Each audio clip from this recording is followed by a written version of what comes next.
Praise the Lord. ஆண்டவரும் இரட்சகருமாகிய இயேசு கிறிஸ்துவின் நாமத்தினாலே உங்கள் ஒவ்வொருவருக்கும் என்னுடைய அன்பின் வாழ்த்துக்கள். இந்த நாளிலும் இன்றைய தியானத்திற்கு 1 ராஜாக்கள் 17வது அதிகாரம் 22வது வசனம்.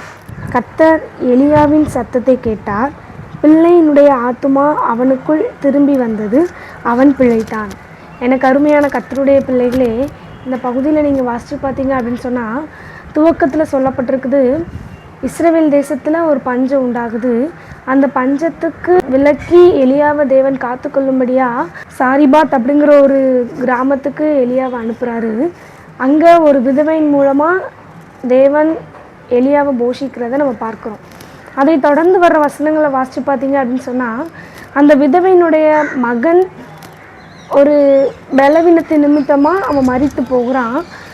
அவன் மரித்து போகிறத அந்த தாய் கண்டபோது ரொம்ப மன வருத்தத்தோடு எலியா கிட்ட போய், என்னுடைய மகன் சாகும்படியாகவா நீ என்னிடத்துக்கு வந்தின்னு சொல்லி கேட்கும் பொழுது எலியா தேவனை நோக்கி விண்ணப்பம் பண்ணுகிறாரு.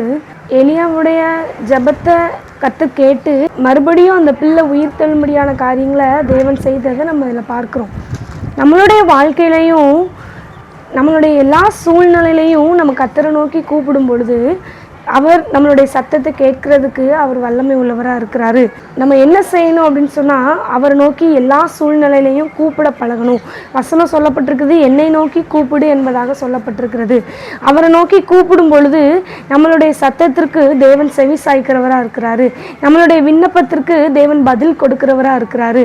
என்னுடைய வாழ்க்கையில் அற்புதம் நடக்கணும், எனக்கு இந்த சூழ்நிலையில் எனக்கு ஒரு அற்புதம் நடக்கணும்னு சொல்லி நம்ம ஏங்கி இருந்தோம் அப்படின்னு சொன்னால், அந்த காரியத்தை தேவ சமூகத்தில் வைத்து அதற்காக தேவனை நோக்கி கூப்பிடும் பொழுது தேவன் நம்மளுடைய சத்தத்தை கேட்டு நம்ம என்ன காரியத்திற்காக தேவனுடைய சமூகத்தில் விண்ணப்பம் பண்ணுறோமோ அந்த காரியத்தில் நமக்கு ஒரு அற்புதத்தை செய்ய அவர் வல்லமை உள்ளவராக இருக்கிறாரு.